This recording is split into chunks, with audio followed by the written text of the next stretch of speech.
Hello, welcome back to the Prestige TV podcast feed. I'm Joanna Robinson. I am Rob Mahoney. It's another Euphoria Sunday here at Sycamore Studios. Rob, how are you feeling? Loopier than ever. Yeah? I guess as loopier as regular, as is now our custom on Sundays. We only have 2 more of these to go, and one of them is the finale, a supersized finale. Kind of bizarre to think about. I would say, especially given where some of the characters are right now, but with the supersized finale, there's probably a lot of ground we can cover. I was thinking about that a lot because as you know, I was at a Stars event for the Outlander finale on Friday, and then the Boys finale is hitting this upcoming week. And so there's just like a lot of conversation right now about finales of long-running, huge fandom, contentious fandom shows, stuff like that. And how's it going on The Boys? It's hotly contested, I would say. That seems generous based on what I've seen. I'm interested to see how it all wraps up. Outlander has the sort of burden of expectation of like books hanging around it, but I actually think a lot of the fandom was pretty happy with how Outlander wrapped up. But just, I was thinking about that, and I was thinking about Euphoria, and I'm like, I don't think Euphoria is sort of like blissfully free of some of those expectations, right? Because I don't think there's, I don't know, when I've been covering a show for a long time and we're coming up on the finale, I get really sort of tense and agitated thinking about not just how am I going to enjoy it, but like, what is the fandom backlash going to be? Because there's usually this era of sort of like mourning of like, I've been with this show for so many years. I've been invested in these characters. It's never going to end in a way that I'm going to be satisfied with. But I feel like the Euphoria fandom is free from that because there's been so many stretches of years without Euphoria. And even though the show has been on for, I don't know, 6 or 7 years or whatever, it's not like people have been tuning in every year and spending time with these characters. And then also there is just the fact that season 3 is just another animal, another python altogether than the previous seasons and the specials. And so I'm not getting that sense of there's no winning here at the end of Euphoria as there is often the case with some of these other shows. I mean, there's just not as much guessing at like how does it all end, period. Right. I think because it's such a loose, amorphous thing, especially in this season, as you mentioned. But I mean, fans of the show do feel very strongly about it. Absolutely. I do think that we have filtered to a point where if you're down for this, you're still here. And if you're not, you've already ejected like many episodes, if not seasons ago. So, you know, let's all just walk into the burning Joshua tree together. Though I do know a couple people, and not just our colleague Andy Greenwald, who are like tuning in this season who had not watched it previously just because the conversation is so loud around it. It's sort of like Survivor 50. You can't avoid it. Rob has to hear us talk about it a lot at the office. I avoid it in every other respect of my life. But you know the name of some players. I gotta say I don't. I think you do. I zone out. Or maybe just like tap into my Cassie style PTSD during those moments and just check out. You expect me to recall the names of basketball players sometimes, but you're not going to remember the name of Suri, Survivor legend Suri. Joe, I never put those expectations on you. That is you putting those expectations on yourself. Anyway, here's the point. You can reach us at prestigetv@spotify.com. Always. Maddy's #1boy@gmail.com. We got a handful of emails in the interim between when the episode ended and when we started this recording. A lot of the emails we're getting recently are, dear God, where's your next Widow's Bay episode? I got great news for you. We already recorded it. It's coming out next week, this week. In several days. Sunday, in a few days. Yeah. Covering 2 episodes 4 and 5. We did an episode of Skins UK coverage last week. And in 2 weeks, we're doing a Friday Night Lights episode Retrospective. as well. Retrospective. Yes. So that's what's going on. There's a lot going on. That's a wide swath of content for the people. It really is. But Widow's Bay will be coming back from us. I promise you. You do not have to worry. You do not have to hex anyone. It is happening. Don't worry. Should they still hex somebody? Probably. Mailbag. Let's do it. Catherine emailed us right after the episode ended with a theory that I'm already seeing catching fire across the internet. Okay. Is Rue already dead? I mean, to be fair, hasn't this theory already caught fire for every show since the dawn of time? But let's engage. So when is it purported that Rue died? Car crash. Oh, here? Yeah. Oh, so not previously? Car crash, burning bush. Not polo mallet, not any of her previous potential overdoses. ODs, no. This was when she died. Did she die swerving off the road? And is the burning Joshua tree sort of signal of her death? We do see her, obviously, in the trailer for next week's episode, but, like, is she dead? I'm going to say... Would that be interesting? I think it could be interesting. Okay. It depends on what you do with it, right? And how you choose to manifest all of the plot lines that would result. I think that's where you get into trouble with something like Rue dying, because you would still have to show us all the other characters, either in her head or afterlife fugue state or not. And so what are you going to do with those sequences, and how true to the actual events of life would those be? I don't think she's dead, but I was just trying to figure out if I thought it was interesting if she would be dead. Yeah. And certainly inside of this episode, when you get Lexi and Gideon Adlin, who probably has a character name, but Gilly, there you go. Lexi and Gilly sitting down with some like those two old pals, budget sangria in the courtyard there, and talking about killing off characters. You have to kill off characters, or else it's just talking, right? So that's sort of hanging over everything. And then there's just like, I never felt more certain that Rue was not going to make it out of the season alive than talking about wanting to have kids, in the church scene, talking about wanting to come home, even though it does appear, spoilers for the episode 7 trailer if you care, that she is home in next week's episode. But is she home or is she dead? I don't know. These are just questions I'm asking of a Sunday evening. But the question I was asking myself as I was thinking, like, are they really going to kill Rue? Are they going to kill Rue? Is that what's going to happen? They can't do it too early, because as much as this has kind of become like the Sydney Sweeney Cassie show to a certain degree, can you have 2 more episodes of Euphoria without Rue's story?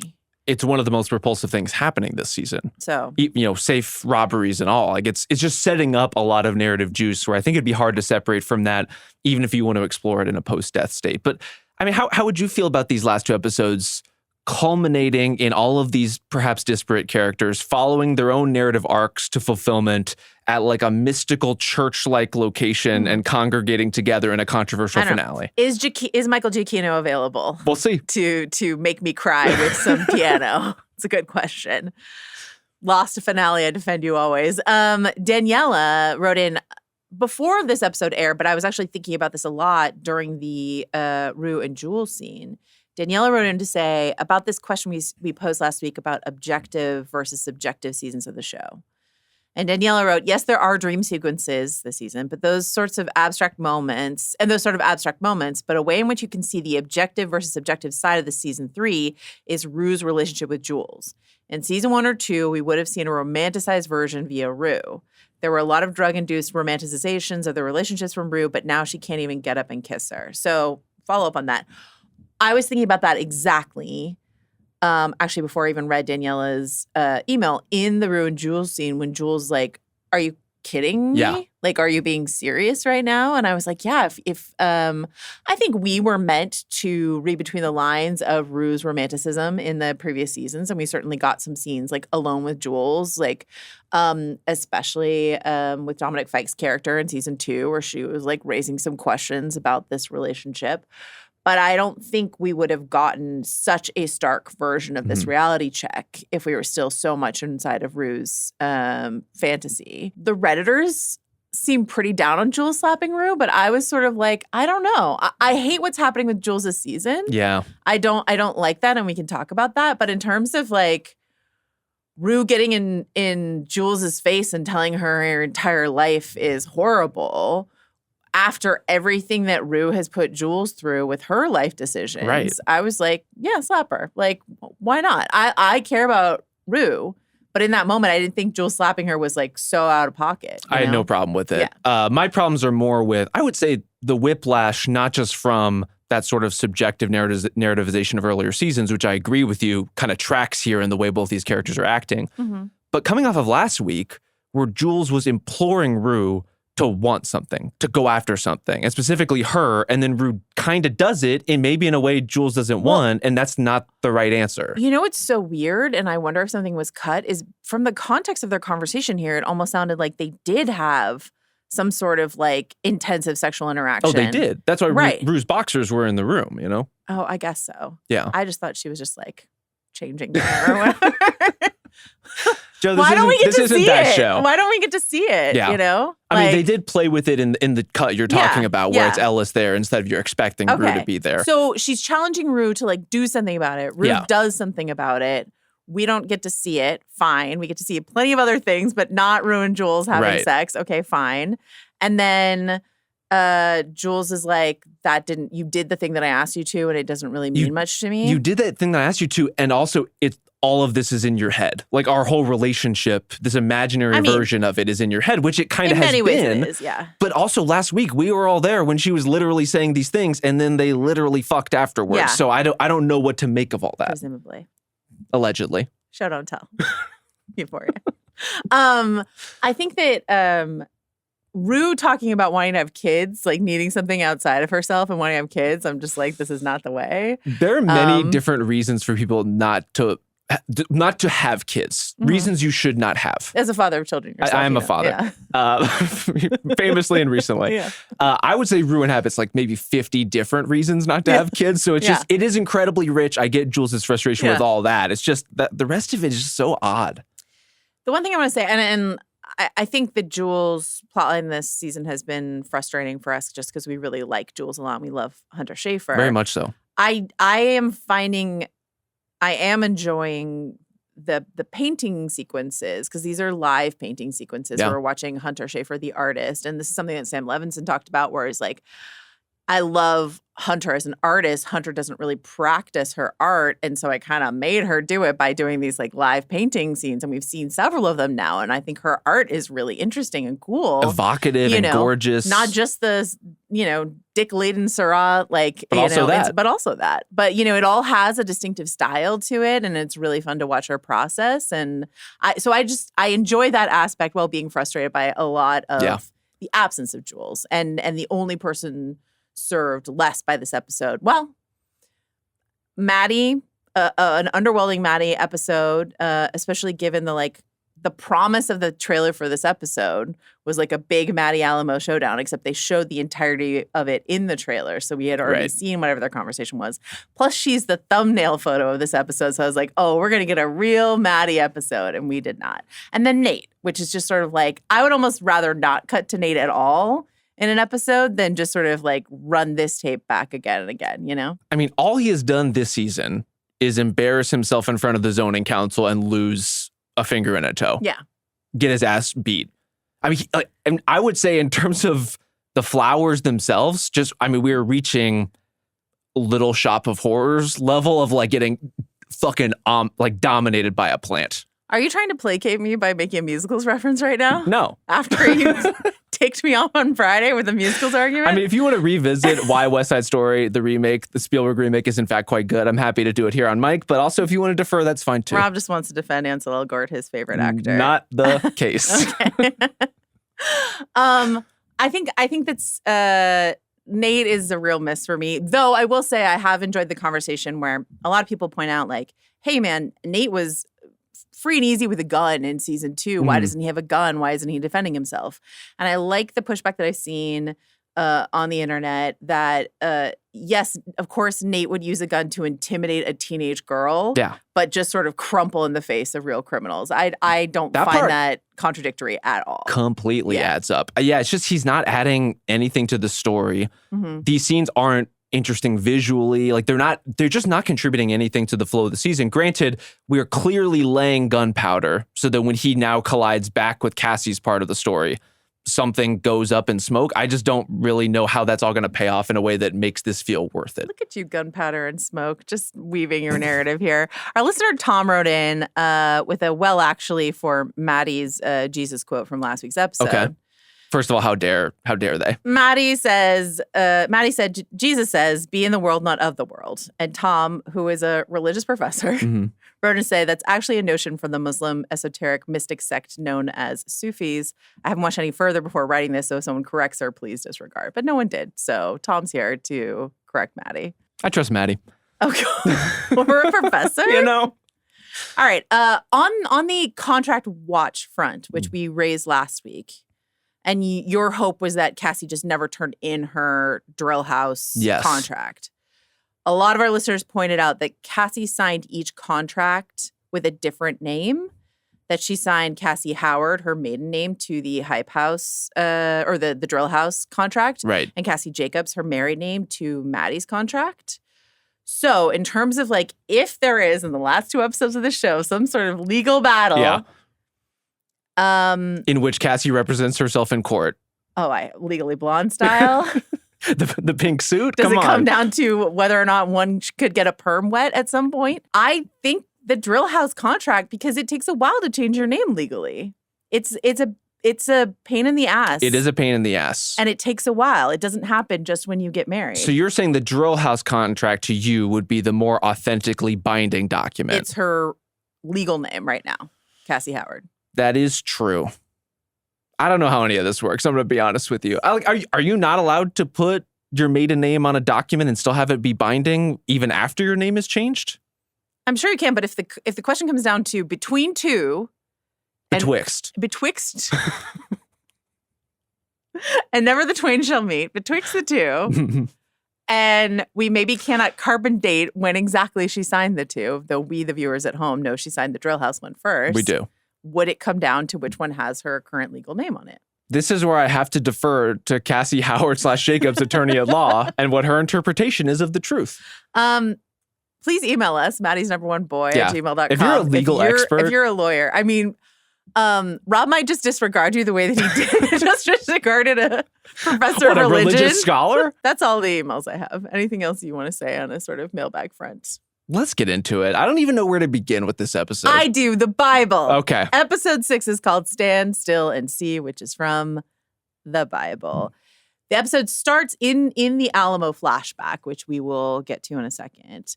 When they attend church, Go Down Moses is a song that they're singing in church, right? So Moses gets sort of into the mix long before the Joshua tree lights on fire. Right. Betwixt the Joshua tree fire. Yeah. And the church scene, a lot happens. This line, stand still and see, comes from Exodus, which is Moses' book, if you must know. I mean, that's the big thing before the tree. You know, Yeah. they gotta exodize before they can see it, before they start getting divine messages. I was expecting stand still and see to be in reference to the burning bush, but it is not. Here's the quote. And Moses said to the people, do not be afraid. Stand still and see the salvation of the Lord, which he will accomplish for you today. For the Egyptians who you see today, you shall see again no more forever. The Lord will fight for you, and you shall hold your peace. And so it is right before the parting of the Red Sea. Right. So this is not burning bush time. This is parting the Red Sea time. The part from the Bible that Rue is listening to, narrated by Michael York in the car, is from Genesis. And God saw the wickedness of the man was great in the earth, and that every imagination of thoughts of his heart was only evil continually. This happens right before sending the flood. So these are two water-based Bible moments, floods and parting of the Red Sea. Quick pause before we go deeper. You're telling me Rue's still on Genesis? Yeah. She hasn't made it out of Genesis yet? No. There's a lot of book left. There's a lot of game to be played. She's at Noah. She's gotten to Noah. Well, clearly we knew that she wasn't to Jesus. You know, there's a lot to go between now and then. I wonder who's voicing Noah in this all-star cast recording of the Bible. If there's a wipe it all out scenario coming for Euphoria, who's the Noah? Who gets to survive? Oh man, Sydney Sweeney. Team Lexi of the Howard girls. I'm not saying who should. I'm saying who. If there were, who's the cockroach? If there was a flood event and Euphoria gets rebooted around one character. I don't see it, based on everything we've seen this season, how it wouldn't be Cassie. I think it should be Maddy. How dare you not nominate your girl? I'm not saying what I want. I'm saying what I believe to be true. This is my stand still and see moment. You know, like I am believing in the vision of the show that has been laid before me. And that is, unfortunately for me, not a Maddy forward show all the time. But in terms of like who's likely to come back for Euphoria season 4, is it Sydney Sweeney or is it Alexa Demi? I don't know why Alexa Demi isn't in everything. So clearly there is a mystical power in the universe I don't comprehend. Stand still and see, Rob. But Sydney Sweeney does feel like she's so game for this show. She feels like more involved and more invested in the greater Euphoria project than basically any other performer on screen. So I think she probably would if it were to continue on. She is one of the few actors giving interviews after the credits roll on the episodes. That's true. Okay. If you have a different nominee for the Noah of the mass flood event that might come for Euphoria, Prestige TV at Spotify.com. Alamo cold open. Danielle Deadweiler, I have some notes. This is not what I want Danielle Deadweiler doing. And like, I don't mind the idea of this cold open because, you know, we enjoyed the sort of flashback to people's characters' childhoods that we got in previous seasons. We really, really liked that. Yes. Cassie one was really good. The Nate one was really good. Like they're all of them are really Cal. good. I love the Cal one. Yeah. The Cal one really got to me. Episodes season 2 starts with like this Fez's grandma flashback sequence. So in terms of like Sam Levinson wanting to make like a sort of 70s exploitation style sequence, he's already done that in season 2. And I actually really quite liked that, the introduction of Ashtray and all that sort of stuff like that. This I don't feel like taught me anything about Alamo other than to quote someone on Reddit, his mom was a bitch who played him and he made sure he never got played by a bitch again. That's like, I don't think that's quoting right. That's literally quoting the episode. Right. So like, well, that's the second part is. So so did you feel like this deepened the character? How did you feel about it? Not exactly. Because I would say the only thing it really deepened about Alamo is this idea of all the times we've seen him within the season, within this episode, just go from 0 to 100 at the idea of getting played by somebody. I would just argue that most drug dealers are probably that way to begin with, or arms dealers, or people work in any kind of criminal underground. They don't need an Oedipal sort of moment like you don't want to be made the fool of. Does he need a like mommy issues complex that then leads him to put an imitation of his mom's own leg on top of his strip club to resolve something? I'm sure he doesn't need to work it out. I'm sure it's fine. I don't know that we entirely needed that. That sounds therapeutic. It sounds like a nice arts and crafts project, right? You just like really process your issues through like mass paper mache. I was about to say, I think he hand sculpted it. Yeah. But I'm with you on Danielle Deadwyler too. Like she is, I love her so much. Immense respect for her as a performer, and I would say specifically the like tempestuous characters that she can play, where they just have all of this like internal something, and you're trying to figure out what the hell is going Station on. 11 reference. I mean, we do remember damage on this show. This is who we are. Yeah. But like, I would have loved to see more of that kind of internality from her character. And instead, she's like, look, it's an interesting framing of a story, right? Of this idea of the long con that she's playing. But the way it manifests is she's just kind of like a one-note temptress who's here to like a la carte her life. Like, I want the money from this guy and I want to live with this guy and I want to live in that city and to hell with my son and what he wants. Something that we've noted that Sam Levinson does, and sometimes to great effect and sometimes, less so or whatever, is he's a great borrower of other texts.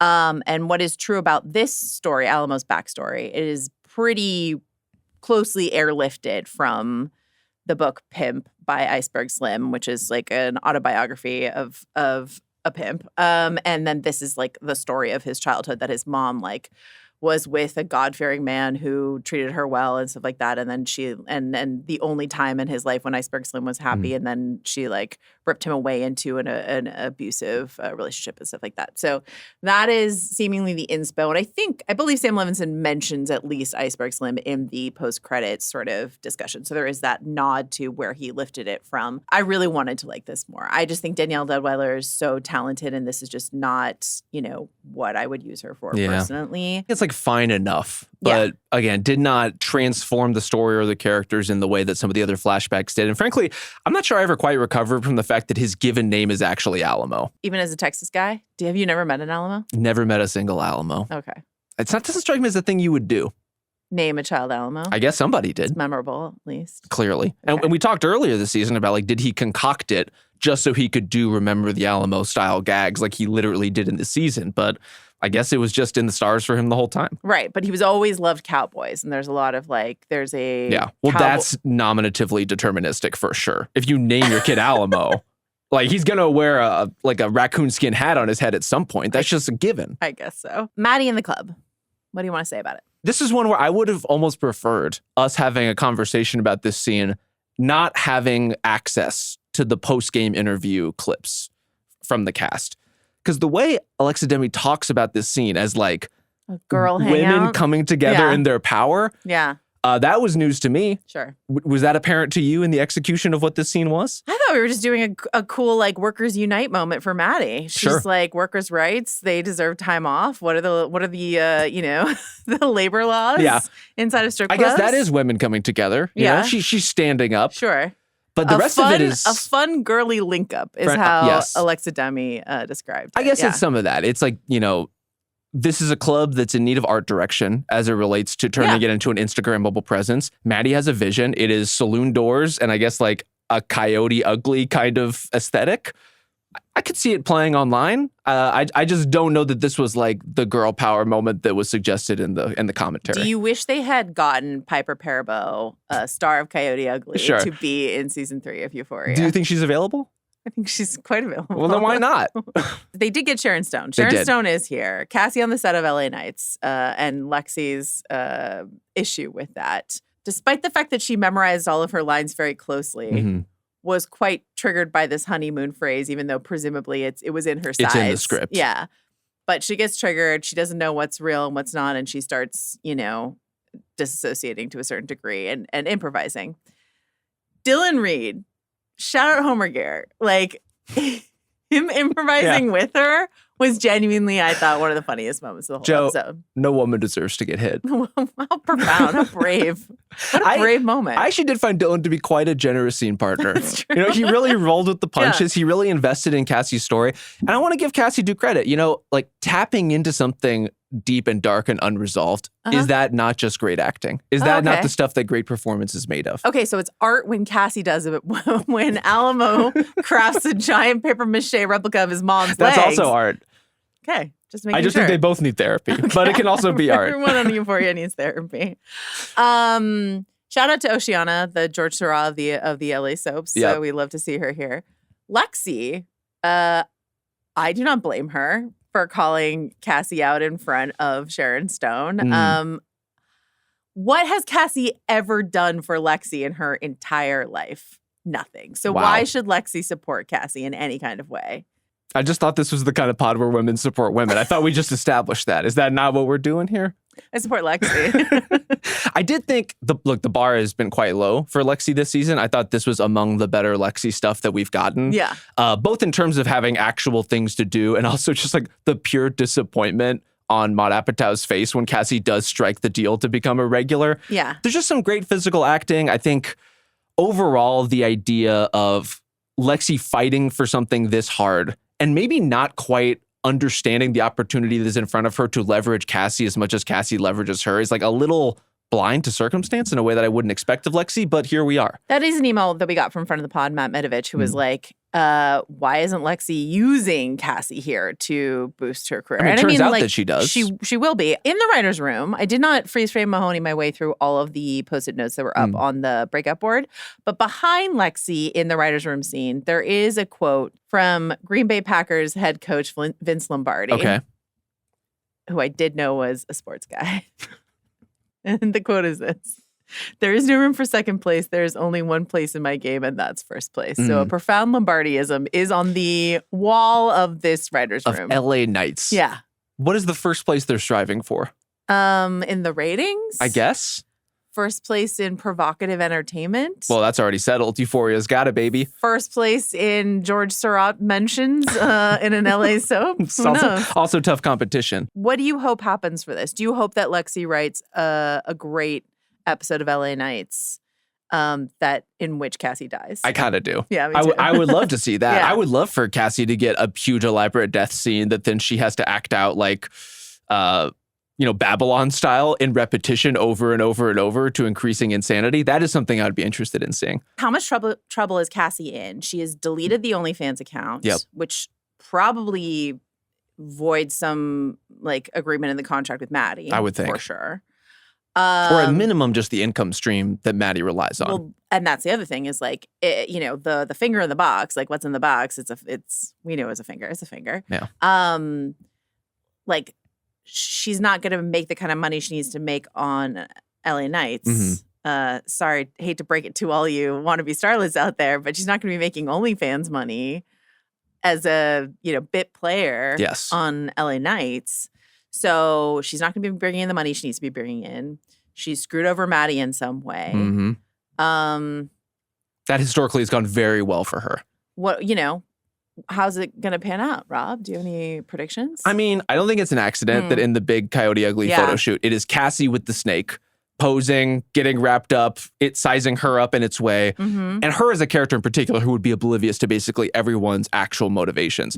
Would not shock me whatsoever if all of this was just like Maddy playing with Cassie in the first place. And as soon as she is angered, becomes a whole different beast as a result. Well, because Maddy, unlike Lexi, is like, I know what I can use this woman for. Interesting. And Cassie has welcomed Maddy into her symbolic bed. I don't know. How far can we twist this thing? It's a great question. The snake question is something that's interesting to me because I know I told you that I talked to some of the department heads and I was asking about the snake. And I believe it was the production designer was telling me sort of it was someone's idea. Like the way the snake wound up on set was not sort of a big plot-based reason. It was like somebody's idea. Okay. And so we've been calling it sort of Chekhov snake, expecting that it's going to strangle or eat somebody. Yes. And then we get seemingly, and that's not to say that it wasn't placed on set and then Sam Levinson's like, I know, we'll have it strangle or eat somebody. And certainly he, and Sam Levinson told me this speech that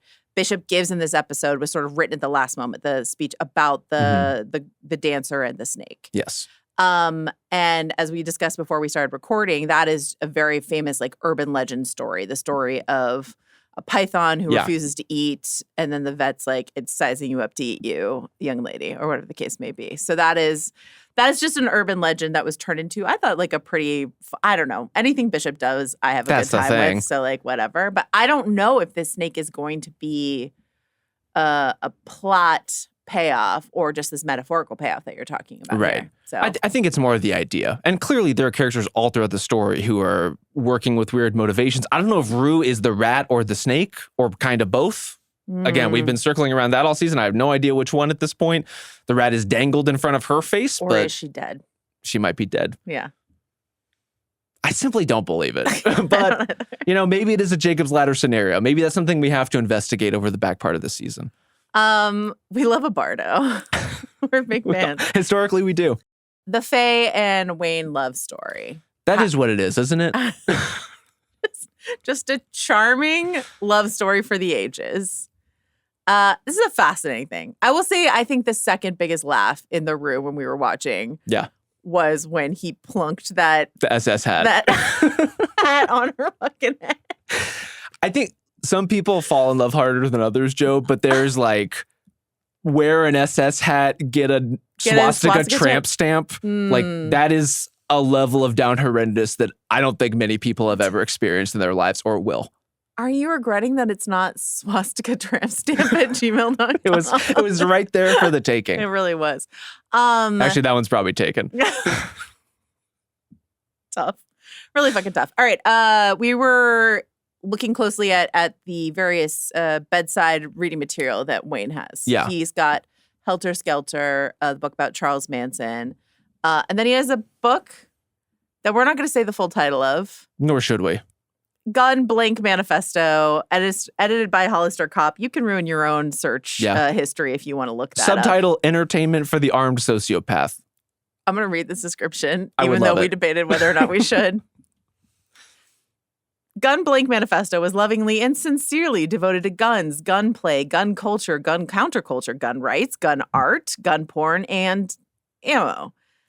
It was also one of the most psychotically inspired literary creatures to emerge from the black lagoon of Zindom, training its sights on an open range of politically correct targets and combining irresponsibly over-the-top polemics with unapologetically incisive gonzo reportage for an effect that was as smart as it was funny as it was irreverent. Does Wayne strike you as as smart as it was funny as it was irreverent kind of guy, or do you think he just saw gun and the slur that's below it on the book and he was like, that's for me? I think it was probably that simple, or maybe like a white elephant gift or something.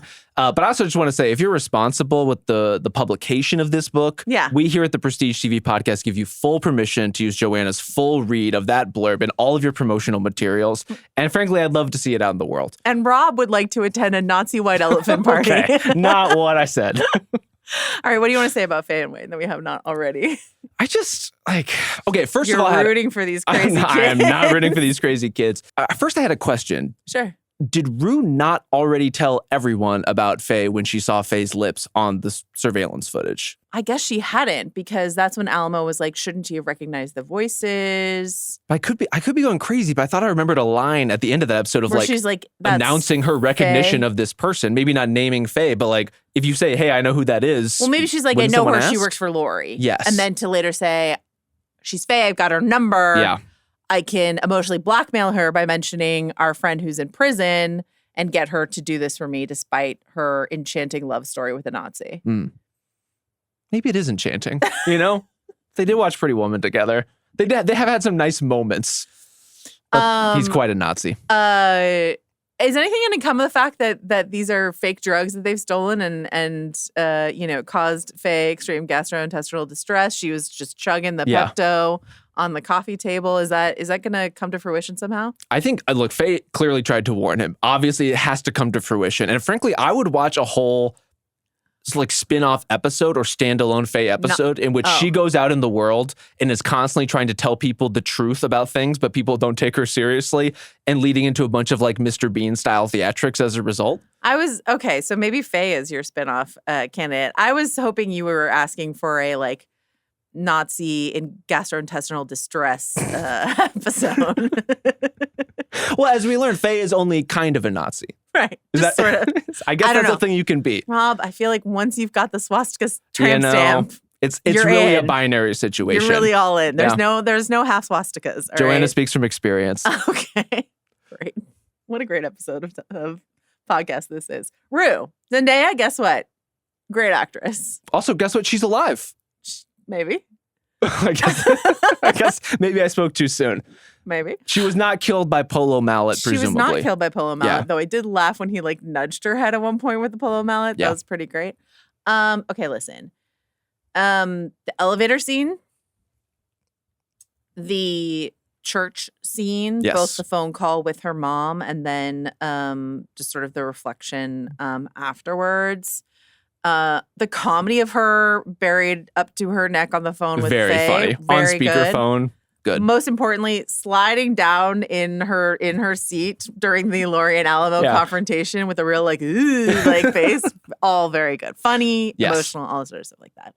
I was a little surprised by the fact that when we were shown so much of that conversation Rue was having with her mom and just Rue's side of it, I was like, okay, they couldn't get Nika King back, I guess. Yeah. She's not going to be in the season, but then she was there. So I was curious why they didn't show that. After the episode, she said, I didn't know what Rue's side of the conversation was that I was supposed to be reacting to. Clearly. And this is what a lot of the actors have said about the season of Euphoria is they were only given their scenes. Yes. Or their sides from their scenes or whatever. So they were kept in the dark about the larger shape of the season. So I don't know. It just struck me as very odd to watch Rue for almost all of this conversation and then to switch to Leslie on the other side of the phone. Well, let me start with the conversation part first, because I want to give it due credit. I think, first of all, Rue kind of crying and smiling, leaning on the pew will be one of the visuals that I remember from this season. It's going to be one of the things that really jump out in my memory, in my grasp of what the season was and was about. I also think the conversation from Rue's side of it is shot beautifully. I think immaculately well acted as far as Zendaya's part of it. I think especially the part where the camera is sort of coming up behind her, as if someone was there's just this menace to the camera coming up behind her, as if someone was going to walk in and just sort of shoot her in the head in that church or something like that. And then it just pulls around in front of her. So there's no one walking up behind her, but there is just this sense of menace and doom looming over Rue here at the end of the season. And especially as she goes through this speech, which I do think hits quite hard about her need for redemption and salvation and kind of the grasping at just the idea that a future could be ahead of her. Right. All of that stuff I think works really, really well. And then we get the pan to Leslie, who I was again, inexplicable why that's there. Because if you're going to show the one-sided part of the conversation, Fez style, just do it. Right. Showing Leslie at the end to say one line and disappear, it felt almost as if the only reason she's there is so that later when Bishop threatens her mom, it's oh, we just saw her mom. Right. Remember her? Interesting. What's interesting to me about that Bishop interaction is Alamo had already sort of dropped that threat in the previous episode when he was sort of describing Rue's home. Right. In the diner scene with Maddy, he was just sort of I didn't grow up in a nice place like Rue grew up on a cul-de-sac, being very specific of I know where your family lives. Yes. So it's very, I guess I shouldn't be surprised by Rue's inability to hold on to a thing. But for Rue to be so sort of shocked and appalled and dismayed that Bishop talked to her mom, I was Alamo already intimated that this was happening, that your family was being threatened and stuff like that. Do you think in talking to Leslie, Bishop asked at any point, have you been calling your daughter a ton? Because she's been taking calls from mom on her phone nonstop. Yeah. Like, do you think he's been like, hey, when's the last time you talked to Rue? She's doing really well. Like, is it, how much does Bishop know, I guess is the question we are always asking ourselves. I presume that character knows a lot all the time. Yeah. And is kind of several moves ahead, maybe not of the poker game, but of a lot of other things. And so, I mean, we kicked around the idea of like, could Bishop also be an informant, right? And it's like, certainly I think when he brings up her mom, you're meant to wonder that. Like, is he alluding to the calls to her fake mom? I guess, but since he like sawed someone up and fed them to pigs in last week's episode, I'm kind of out on he's fair. Secretly a DEA agent. But maybe how far did he Donnie Brasco his way into this? I don't know. But maybe there's a third way where he is like plotting his way out with a big bag of money or whatever and planning to flip Alamo at the opportunistic time and knows kind of what Rue is up to more than he lets on. I'm glad you brought up the DEA. I'm always glad when you bring up the DEA, but I'm glad you brought up the DEA because that was another sort of like doom moment looming over the episode when the DEA says we're almost there, stay sharp. I'm like, I don't think this is just way too many of those lines for Rue. To go back to the church. Yeah, please. Which is what you wanted to talk about. I did think this was another interesting character beat for Rue where she talks so much in this moment about starting over and the want for a new life. And that's kind of the theme of her conversation with Jules too.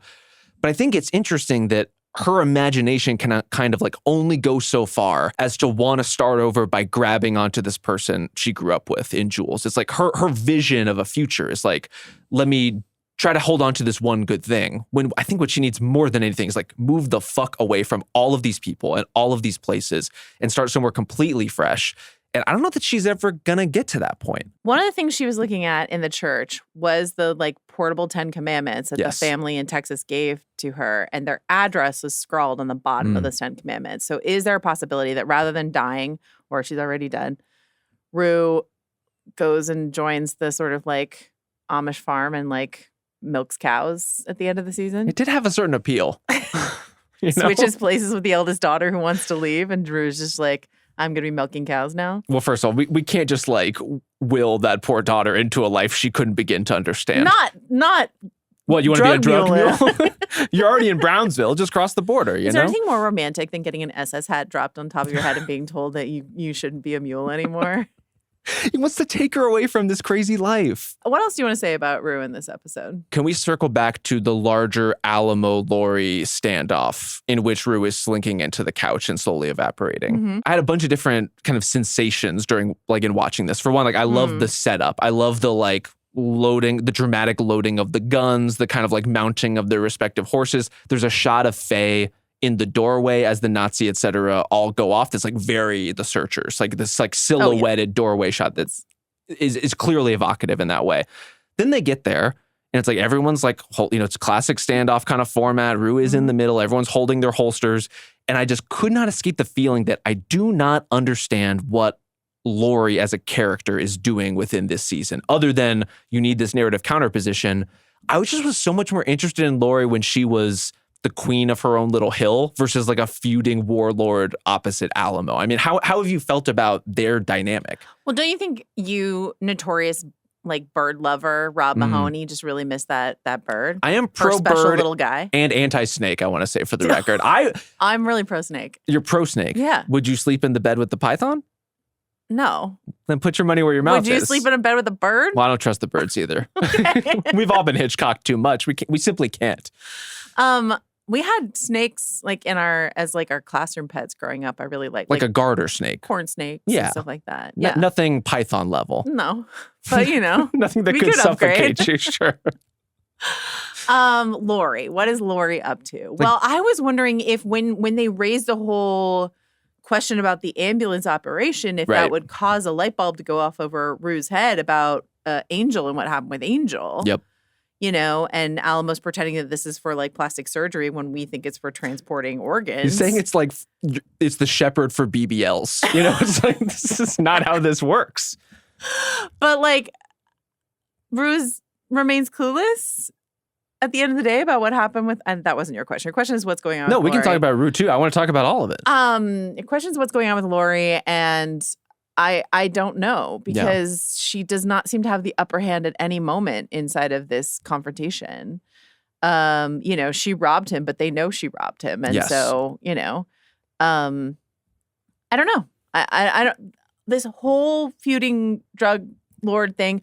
It reminded me a lot when you and I were talking about Daredevil when you came on House of R, and you were talking about the use of Jessica Jones in a certain scene, and you were like frustrated that Jessica Jones, the character, was being used as like dull exposition machine, and Matthew Lillard, we love him, but was like getting to do all the quipping. Yeah. And that's how I felt about watching Zendaya in that scene as a passenger in that scene between Laurie and Alamo. Like, was her slinking down the couch with her like expression very funny? Yes. But I was like, there's a lot of Rue in this episode, and there's a lot of great treat character stuff. The church stuff is really good. The Jewel stuff is good. But I was like, but I'm wildly uninterested in watching her be the passenger of someone else's driving the action inside of the Alamo and Laurie feud. And Rue is just sort of caught up in the middle of it again and again and again. And that is not what I want for Rue as a character. Well, I think there's also the acknowledgement, too, that all of that stuff can be true, and yet narratively you understand why Rue kind of benefits from being in the background. Like, she is taping this conversation. She's like trying to be invisible. Totally. But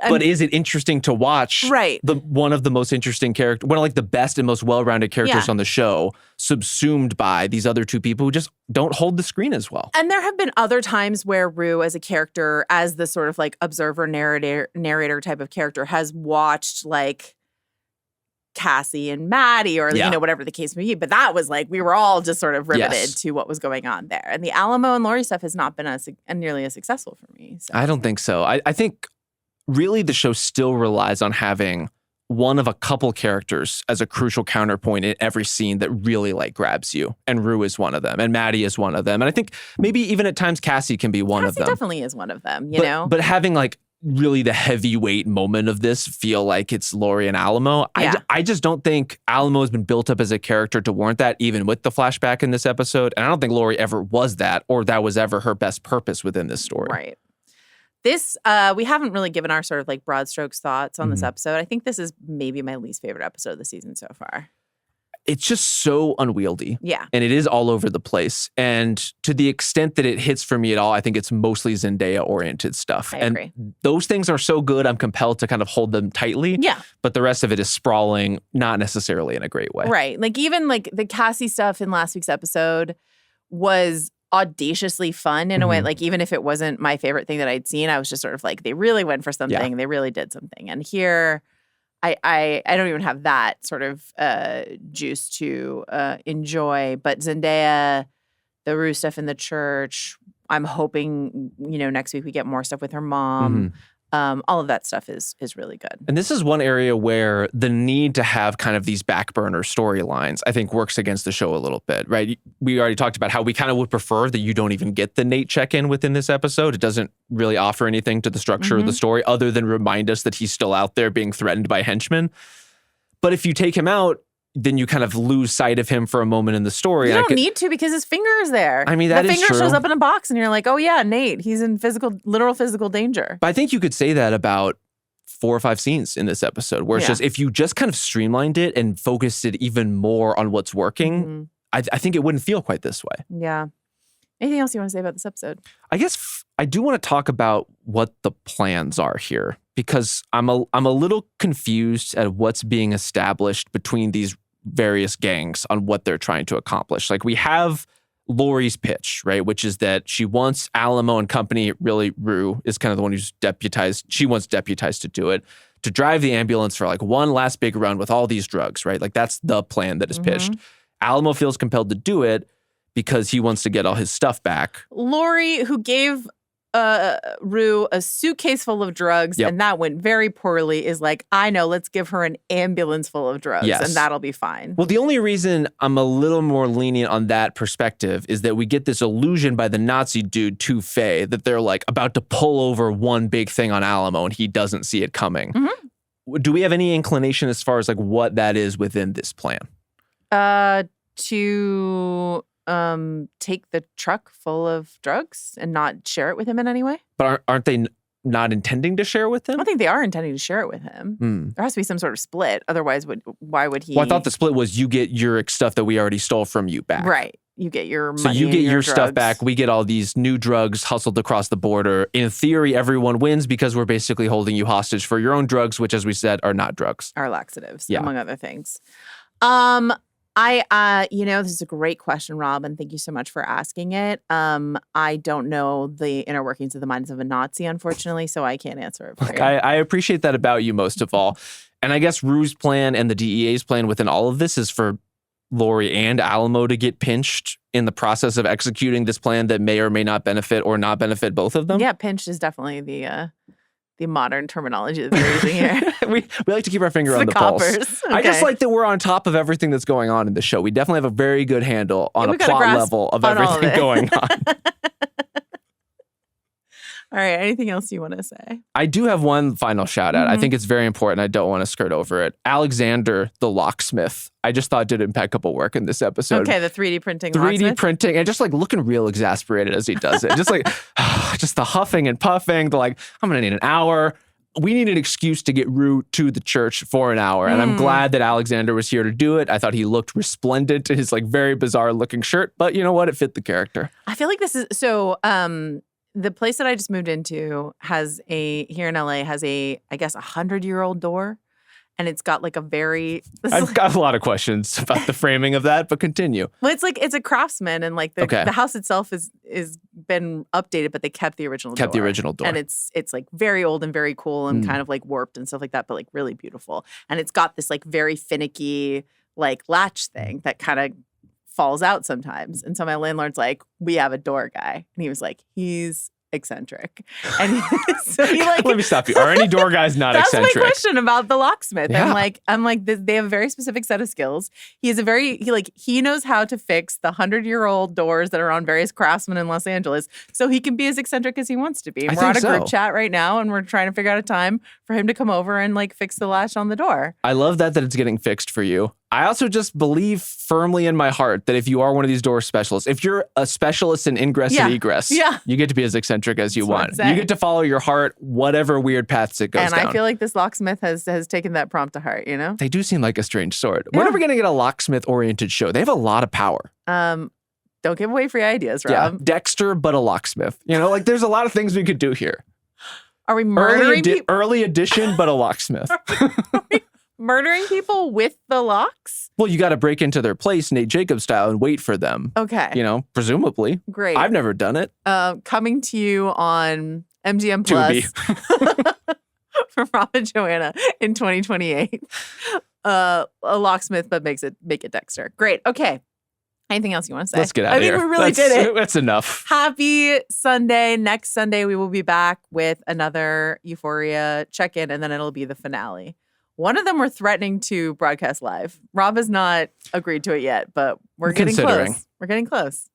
Could be the finale. The pitch needs to be made. We gotta we need some compensation. I don't know. You don't want to wade through the waters of Black exploitation and Nazis and gun blank slur manifestos and all these other things beamed out to YouTube without any cuts. Look, the people out there don't know how many of your slurs we have to edit out of this podcast. So and how many times I dumped tea on myself. Thank you, Jacob Cornett, Renaldo, Grady, Rob Mahoney. Thank you, Joe. Also, thanks to all the men out there who do need instruction on how to jerk off. I thought it was a great source of comedy in this episode. I appreciate it. Thanks to all the men out there who say, like, no woman deserves to get hit. A bold stance. So brave. All right, we'll see you soon. Bye.